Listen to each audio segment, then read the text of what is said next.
Jadi kami kan memberikan itu kelayakan dalam arti bagaimana tempat tidurnya kan, berikan bantuan. Beginilah idealnya. Idealnya seperti ini untuk spraynya sampai dengan kamar mandi.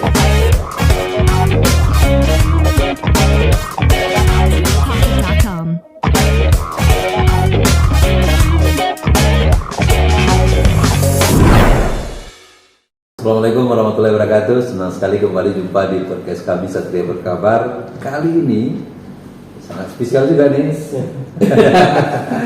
Hadir Pak Agus Supriyastono ya. Kemudian juga ada Pak Yohanes Sigit Widianto ya. Kemudian Ibu Tiurma Yudiana Indrawati Sibajuta ya. Kalau sekolahan dulu Bu ada 4 nama siswa Ibu pakai ini. Tiurma Yudiana Indrawati dan Sibajuta marga beliau ya. Selamat siang Bapak dan Ibu semua. Senang sekali bisa bergabung di podcast kami. Beliau-beliau ini adalah dari Kementerian Pariwisata dan Ekonomi Kreatif Republik Indonesia, jauh-jauh dari Jakarta, datang ke Kabupaten Agam, ke Lubuk Basum tempatnya. Sehari-hari beliau bertugas sebagai Direktur Pengembangan ya, destinasi ya, destinasi wilayah 1 ya. Kemudian kita tentu saja ingin tahu ada apa nih, beliau-beliau dari kementerian ada nyampe di Agam dalam sebuah rangkaian kegiatan apa ya. Yang jelas bukan pergi berwisata juga sebetulnya, karena bulan puasa ya sekarang ya, tidak begitu banyak yang bisa dilakukan. Mungkin Pak Agus atau Pak Sigit, silakan Bu Tiurma juga cerita. Makasih Pak Kadis. Ya. Izin, nama saya Agus Supriyastono, tadi sudah disampaikan oleh Pak Kadis. Jadi kami dari Direktorat Pengembangan Destinasi 1, saya sebagai Ketua Tim Wilayah 1 atau analis kebijakan Ma'ah Iwadia. Dalam hal ini kami hadir ke Kabupaten Agam. Ini terus terang Pak Kadis ini. Ini kehadiran saya kedua kali. Yang kedua kali. Iya. Dalam arti yang pertama kami melakukan kegiatan survei. Oh iya, survei ke homestay, di homestay di Agam. Bagaimana kelayakannya homestay di sini? Nah itu setelah ada banyak ya survei. Iya, kami di daerah mana Danau Maninjau itu kami mensurvei 20. Ada 20 homestay. Nah, terus yang di mana di wilayah Agam Timur itu kami mensurvei sekitar ada sekitar 12-an. Dari itu semua, dari hasil survei kami yang pertama, kami langsung membuat suatu evaluasi. Kira-kira dari sekian yang kami survei, mana yang layak untuk kami berikan dukungan. Nah, jadi pada saat kami hadir yang kedua ini, kami adalah bermaksud memberikan dukungan homestay yang ada di Kabupaten Agam sesuai dengan hasil survei kami yang pertama. Ya, itu. Jadi ada berapa jadi? Jadi kami memberikan bantuan sebanyak 12 homestay. Kami evaluasi mana yang layak, karena kenapa kok hanya 12? Karena ada puluhan homestay. Itu pun lebih banyak lagi. Keterbatasan. Pertama ya keterbatasan dari anggaran juga, kami juga terbatas sertanya, tapi itu tidak merupakan hambatan, tapi itu menurut saya suatu tantangan bagaimana kita ke depannya untuk mengembangkan homestay yang ada di Agam ini. Nah, kami akhirnya dari sekian banyak kita di sekitar 20 hampir 30 itu yang kami survei, kami klasifikasi karena gini, kami memberikan dukungan tidak hanya sekedar memberi dukungan, tapi kami ingin memberikan sebagai percontohan homestay. Jadi homestay dimanapun, khususnya di Kabupaten Agam, apabila seorang yang memberikan homestay, inilah contohnya seperti itu. Jadi kami kan memberikan itu kelayakan dalam arti bagaimana tempat tidurnya kan, berikan bantuan. Beginilah idealnya. Idealnya seperti ini untuk spraynya sampai dengan kamar mandi Pak.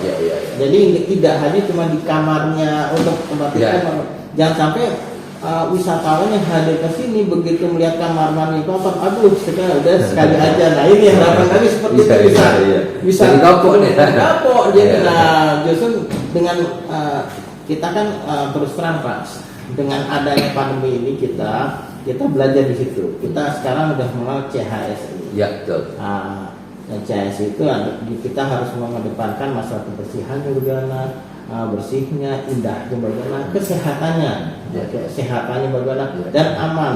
Jadi aman, orang yang hadir itu tidak begitu pulang membawa penyakit, jadi aman itu dalam arti gitu. Nah itu bagaimana untuk CHSI-nya. Nah itu disitulah kita memberikan itu Pak, buat pembelajaran juga untuk masyarakat di Agam, untuk pengembangan homestay yang ada di desa-desa wisata ini. Gitu, Pak. Oke, makasih Pak Agus. Jadi artinya sekarang Kementerian Pariwisata Ekonomi Kreatif tahun ini punya program dalam rangka memberikan support ya, terhadap usaha-usaha homestay ya Pak, ya, yang ada di daerah-daerah. Nah, kali ini dilakukan di Kabupaten Agam. Ya. Dari awal semula diajukan, kemudian disurvei langsung beberapa waktu yang lalu, dan ini termasuk cepat nih Pak. Jarak antara survei dengan ini cepat nih. Artinya biasanya orang survei dulu, kemudian beberapa lama baru datang lagi, gitu kan? Tahu-tahunya udah mutasi pula yang ngurusin. Nah, jadi ini cepat, dan pada hari ini Bapak-bapak dan Ibu sudah menyampaikan langsung. Karena kita sesuai dengan amanat dari Pak Geber, gercep ya. gaspol. Nah, jadi kita begitu cepat itu. Jadi udah ada kesimpulannya 12 homestay yang support tahun ini. Mudah-mudahan harapannya tahun depan bisa juga. Tapi setidaknya adalah yang 12 ini bukan yang terbaik yang kita punya saat ini, tapi yang kita harapkan menjadi sebuah model ya. Seperti inilah standarnya akan dilakukan. Hanya sekedar fasilitasnya juga Pak, atau manajemennya juga diberikan support atau ada? Jadi pada saat kami memberikan bantuan itu, kami juga berbicara juga dengan pengelola homestay, selayaknya bagaimana sih, bagaimana cara bisa hospitality-nya bagaimana ya. Jadi kita berikan pemahaman juga. Nah itu jadi nggak cuma ditanya Pak di sana, tapi emang kita anggaplah lebih condongnya ke sana, tapi bukan itu yang tujuan kami. Sekarang Pak Sigit nih, Pak Sigit juga ikut dalam rombongan. Survei kemarin Pak Sigit ikut ya? Survei saya nggak ikut ya, tapi kan udah lihat semua tuh yang di. Iya. Nah tentu Pak Sigit dengan pengalaman Pak Sigit bisa melihat di sisi mana kita mesti ikut, harus tetap berbenah ya. Homestay yang ada di Agam. Mungkin barangkali Pak Sigit bisa kasih pandangannya. Ya, selamat pagi, terima kasih Pak Adis. Ya. Saya Sigit Widianto, fungsional media di Kemenpariwisata. Jadi pertama kali Pak, saya datang ke Agam karena saya baru kali ini. Saya melihat betapa indahnya. Jadi saya begitu datang ke sini, saya langsung melihat bahwa inilah potensi pariwisata yang layak untuk nasional. Nah ini yang perlu menjadi catatan, karena banyak daerah yang lebih sederhana daripada Agam, ternyata berkembang besar luar biasa. Ini contohnya Wonosari Pak. Wonosari itu di masih tahun 80 90 itu nggak ada orang yang mau. Tapi sekarang orang mengenal Wonosari seperti di Agam, potensinya luar biasa, sangat indah, budayanya sangat kuat ya. Nah ini menyebabkan ini adalah modal dasar. Nah kenapa pariwisata sekarang ini tentang homestay dulu? Sebetulnya homestay ini adalah cikal bakal untuk membentuk menjadi sesuatu bisnis di masyarakat, sehingga nantinya secara menyeluruh akan tumbuh berkembang yang akhirnya ada desa wisata. Kenapa Kemenpariwisata sekarang ini sudah mulai pengarugaran desa wisata Indonesia. Ini berkaitan untuk supaya daerah berlomba-lomba untuk menaikkan desa-desa wisata di mereka. Nah, jangan sampai terutama pemerintah daerah dengan modal yang sudah ada. Ini modal dari Tuhan ya Pak. Iya, anugerah ya. Nah ini kita bagaimana mengembangkan secara baik dan juga memajukan masyarakatnya dengan konsep yang halal, ya kan Pak? Betul. Ini yang penting sekarang. Betul. Nah ini halal tourism. Karena ini kan daerah memang daerah. Tahun ini kita di Sumbar bakal jadi tuan rumah Waze. Wah, luar biasa Pak. Nah ini marilah di launching Pak Menteri.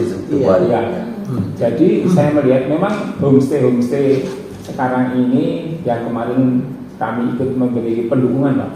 Jadi kami kenapa mendukung supaya ini ya seperti yang dikatakan Pak Gus tadi menjadi role model. Ya, role model. Karena dengan role model ini paling tidak masyarakat yang mempunyai tempat-tempat ini akan oh iya aku punya. Aku punya. Jadi punya misalnya ada dalam satu rumah ada 3 kamar, satu kamar lah dipakai untuk ini. Karena apa? Dengan seperti itu para wisatawan ini kan bisa melihat kehidupan kalian. Jadi ada memang habitnya bisa dilihat. Ada beberapa kesalahan yang memang sekarang masih proses belajar waktu proses belajar. Jadi mereka punya rumah terus kita sewakan aja. Nah ini kan bukan homestay, bukan kontrakan loh. Nah bukan konsep homestay. Nah ini yang perlu nanti akan semakin lama kan makin lama. Itu yang perlu menjadi catatan Pak. Yang kedua adalah Kemenparekraf setelah muncul suatu desa wisata, misalnya yang diajukan oleh Pemda mana, nanti biasanya mereka kan akan diajukan, terus Kemenparekraf akan memberi perhatian Pak. Jadi ada yang namanya bimbingan teknis. Bimbingan teknis ini berkaitan dengan SDM, teknis, manajemen. Semua ada. Jadi nanti tetap ada bimbingan teknis dari yang tadi kita sampaikan. Karena kalau bimbingan teknis kan orang cuma melihat biasanya ngantuk Pak. Makanya ada workshop. Jadi mereka apa potensi-potensi di sana, terus apa yang dikembangkan. Jadi mereka betul-betul aktif untuk mengungkapkan, menjelaskan, terus kita aktif. Nah ini belajar mapping deh ya. Betul. Ini hal yang penting Pak, karena masyarakat kan sekarang ini kita di Kemenparekraf sedang membangun mindset Pak. Mindset bahwa masyarakat yang ada di daerah wisata ini mindsetnya juga sebagai pelaku pariwisata. Nah ini yang penting Pak. Bagaimana kalau di Bali kita mempunyai ruangan yang bagus, mereka sudah tahu, ini sudah sama Pak di Wonosari. Wonosari sudah seperti itu. Ketika mereka mempunyai tempat dia bikin. Bagaimana bisa selfie, sehingga pola pikir ini yang harus dari. Saya yakin di Agam ini jauh lebih bagus, budayanya lebih kuat dan mempunyai kekhususan. Ya kan? Ada spesialnya. Masyarakat Muslim kan? Ya betul. Nah, terus adatnya juga kuat. Nah ini kan perlu bisa kita sebagai modal dasar untuk kita kembangkan. Nah mungkin itu Pak. Jadi saya betul-betul pertama kali terkagum-kagum dengan budayanya, terkagum-kagum dengan alamnya dan keramahan masyarakatnya. Ini modal dasar sekali Pak untuk berkembang. Itu aja Pak yang Oke Pak Sigit, terima kasih. Jadi artinya ada support untuk homestay dari Pak Gus sampaikan tadi. Kemudian Pak Sigit juga mengingatkan kita, terutama para penggiat wisata dan pengelola homestay, bagaimana menciptakan berkreasi terhadap potensi yang ada tadi. Tidak hanya parsial soal penginapan saja, apalagi penginapannya kayak rumah sewaan gitu ya. Tapi ini adalah bagian daripada kehidupan kita yang bisa disaksikan. Mereka juga belajar tradisional happy kebiasaan kita sehari-hari. Kemudian juga mungkin tidak tertutup kemungkinan mereka akan ikut serta pergi ke sawah dan sebagainya. Betul. Nah, itu atraksinya. Makan di rumah juga. Betul. Makan apa yang dimasak ya. Andai kan misalnya 1-2 homestay bertetanggaan, bisa jadi dia besok ketemu pagi-pagi bercerita, lauknya bisa beda-beda gitu ya. Lagi di rumah masing-masing. Kamu apa? Telur bulat? Kalau ini saya ada. Nah itu. Jadi mungkin barangkali itu yang dicari orang sehingga lack of change itu gitu lah. Betul. Gitu ya Pak ya. Oke. Tadi bercerita soal desa wisata ini Butir. Butir udah pernah pergi lihat beberapa tempat. Saya juga dengar Butir dulu juga pernah di daerah. Tentunya ada yang perlu kita lihat dari apa konsep yang kemarin Ibu coba sambangi kayak Simaraso kemarin ya. Ada Lambah, ada Koto Tinggi, kemudian ada Gading ya, dan hari ini juga akan ke Maninjau dan Sungai Batang ya. Dan itu semua desa wisata di Kabupaten Agam. Sudah ditetapkan oleh kepala daerah sebagai desa wisata. Nah, jadi gimana lagi nih Bu dengan melihat yang sudah ada itu untuk kedepannya seperti apa baiknya kita kembangkan? Terima kasih Ya. Pak Dis. Saya Firman Simanjuntak, gabung di Madya Tama ya. Ya. Untuk pengembangan desa wisata yang ini potensi dari Kabupaten Agam khususnya, kalau kita lihat memang kan seperti diungkapkan tadi, kita juga melihat sebenarnya potensi itu sudah bagus. Coba sekarang bagaimana kembali lagi kita mengelola SDM-nya, ada SDM. Dan SDM itu sebenarnya bukannya yang tidak ini, itu adalah aset utama. Aset utama itulah yang perlu kita terus olah, bagaimana kita bikin agar punya SDM yang berkualitas. Gimana berkualitas? Perlu kita bimbing secara kontinu. Kita bikin semacam workshop tadi ya Pak ya. Dan di situ juga kita merangkul. Jadi dia merasa bahwa pariwisata kami adalah bagian pariwisata, sehingga tamu-tamu yang akan datang itu adalah, kita ada bahasa tamu adalah raja. Kita rajakan tamu kita servis yang bagus, dan kita berkeinginan untuk kembali lagi, dan itu menjadi tamu kita itu nanti yang akan mempromosikan, seperti kita bilang tadi Bapak ya, dari mulut ke mulut gitu, kita bikin mempromosikan. Kemarin kami di Samarasok ini loh, enak, Samarasok tuh enak ini. Udah punya paket wisata? Nah, itu bisa kita jual Pak, kita masarkan. Mungkin untuk memasarkan lagi itu kita juga perlu SDM yang mengerti IT, digital marketingnya, untuk mempromosikannya ya.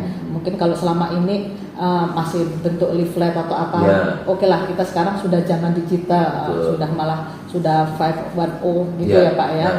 Di situ anak-anak muda, karang taruna mungkin kita bisa budidayakan, apa istilahnya, kita dayakan lagi kemampuan mereka. Jadi mereka pun tidak akan pergi ke kota, tapi mau membangun desanya seperti itu kan. Oh ternyata menjanjikan ya, nggak perlu kita harus ke kota Padang. Kita bangun di desa kita ini seperti ini, karena itu menjanjikan sekali.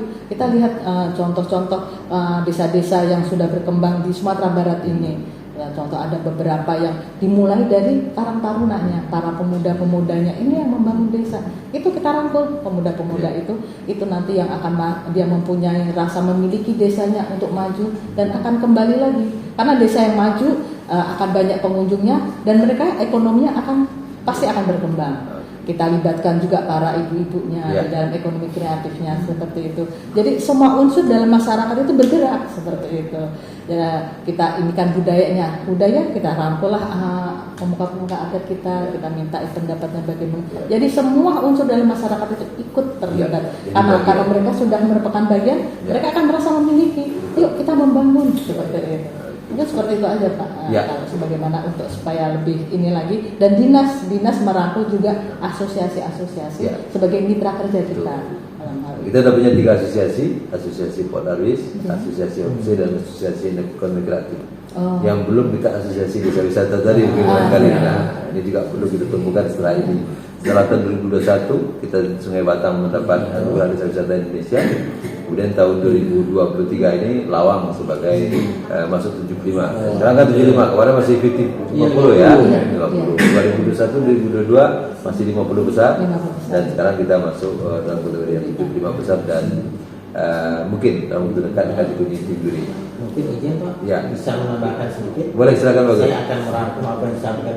Boleh, silakan. Jadi prinsipnya memang untuk pengembangan desa wisata itu memang salah satu poin yang perlu diperhatikan adalah masalah amenitasnya, yaitu homestay itu. Bagaimana pengembangan homestay itu, dan semuanya itu dari pengembangan itu homestay, entah itu wisata, kuliner atau paket, itu yang penting apa Pak? Komitmennya Pak. Komitmen ada nggak komitmen bersama? Jadi komitmen dari kepala dinas, Pemda, komitmen masyarakat juga Pak. Jangan hanya menuntut dari pemerintah, tapi pemerintah udah bergerak pengen cepat, ternyata di masyarakatnya kurang lah ini. Jadi kita harus tumbuhkan motivasi ke masyarakat supaya mereka bisa ini Pak, komitmen untuk maju. Mau nggak komitmen maju? Itu penting Pak. Nah itu penting. Terus setelah itu kita nanti perlu juga identifikasi terkait potensinya Pak.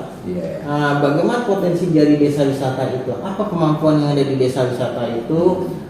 Potensinya apa? Nah dari situ kita kembangkan. Jadi kita berusaha wisatawan sekarang ini wisatawan yang aktif Pak, bukan yang pasif. Kalau pasif itu hanya datang kembali pulang. Tapi kita di sana bagaimana wisatawan itu bisa berinteraksi. Ya, Nah, terlibat itu. langsung ya. Nah, terlibat langsung, misalnya ada masalah kopi, Ya. masyarakat Ya. wisata bisa nggak untuk membuat Ya, kopi di desa itu? boleh dari petik. Nah, boleh petik silahkan. Nah, itu ya, makanya kita perlu ada identifikasi. Terus kita juga perlu cek juga dampaknya itu apa sih? Oh iya. Ya, dampak daripada pengembangan dari desa wisata ini, gitu. Ini penting, Pak. Ya, karena jangan sampai dampak itu membawa malah justru ke terpurukan, gitu. Ya. Nah, ini penting juga. Dan juga selain itu, kan kalau di desa wisata kan ada kayak semacam DTW atau daya tarik wisata, ada homestay sebagai amenitasnya. Nah, itu Bapak perlu ada regulasinya, Pak. Oh ya. Untuk pengaturannya misalnya pertama untuk DTW pengatur karcis masuknya. Oke. Nah, untuk amenitas dalam arti homestay-nya, Bapak itu harus berpikir juga bagaimana untuk membuat batas atas. Jangan sampai orang yang hadir ke situ ke homestay tiba-tiba karena ini orang asing itu diberikan harga semahal mungkin. Nah, jadi sama dengan hotel bintang 7 ya. Jadi jangan sampai wah lebih baik saya di hotel daripada di homestay. Nah, misalnya homestay kita Bapak ada surat maksimal 300.000. Itu. Iya kan, Pak? Ya. Nah, itu penting sekali, Pak. Nah, terus ya kita yang jelas kalau pengembangan desa wisata atau homestay dan sebagainya itu kita harus ada tourism sustainable. Nah, yang berkelanjutan. Jadi jangan sampai orang itu membangun homestay sekarang hanya bisa dinikmati sekarang. Jadi harus dampaknya ke depan juga berkelanjutan. Gitu. Itu penting, Pak. Nah, karena kalau sustainable tourism itu kan kita ada 3 poin, Pak, yang kita perlu ada istilahnya unsurnya di situ. Bagaimana sosial budayanya, bagaimana untuk dampak perekonomiannya, ya kan, Pak? Bagaimana untuk keberlanjutannya. Ini yang penting, Pak. Nah, itu. Iya. Nah, itu. Dan yang penting, Pak, dalam pengembangan desa wisata itu tadi apa yang disampaikan Bu Tiur itu perlu ada paket-paket wisata. Itu penting sekali. Karena apa? Jangan sampai orang hanya monoton aja hadir di situ. Terus juga selain itu perlu ada juga publikasi untuk promosinya desa wisata. Dan tidak hanya itu aja, Pak. Bapak dari timnya juga perlu ada monitoring dan evaluasi. Nah, ini penting. Nah, terus kira-kira ini indikatornya apa sih untuk pengembangan desa wisata untuk berhasil? Ada beberapa indikator. Pertama, yang perlu kita perhatikan bagaimana jumlah wisatawan yang hadir di situ meningkat tidak di lingkungan desa wisata itu. Kalau memang meningkat, berarti keberhasilannya ada. Itu pertama. Yang kedua, ada nggak industri pariwisata yang berpartisipasi untuk pengembangan desa wisata? Misalnya PHRI mengembangkan untuk apa? Untuk promosi untuk desa wisatanya, asitannya dan sebagainya. Kalau ada seperti asitan membuat paket-paketnya, nah itu. Dan yang terakhir, Pak, yang tidak kalah penting itu adalah bagaimana kesiapan SDM-nya. Nah, itu penting sekali. Nah, itu jangan sampai kita udah berbusa-busa ternyata SDM di sana santai aja. Nah, ini kalau mereka udah siap pasti udah ini. Jadi mungkin berkaca ke Banyuwangi, Pak, SDM-nya itu pertama yang harus kita terapkan yaitu mindset-nya itu untuk sebagai wisatawan bagaimana gitu. Jadi kalau orang bertanya di dalam orang bertanya, Pak, misalnya di mana? Oh, ke sana aja. Tapi kalau bisa kita antar sampai ini, sampai melihat persoalannya. Itu. Ini tuh, Pak. Mohon maaf ini, Pak, jadi panjang sekali. Terima kasih bagus, terima kasih Pak Sigit dan juga Bu Tiun. Kita dapat pencerahan. Siap. Maksudnya ini ada plus-plus kita. Ada plus-plus ya.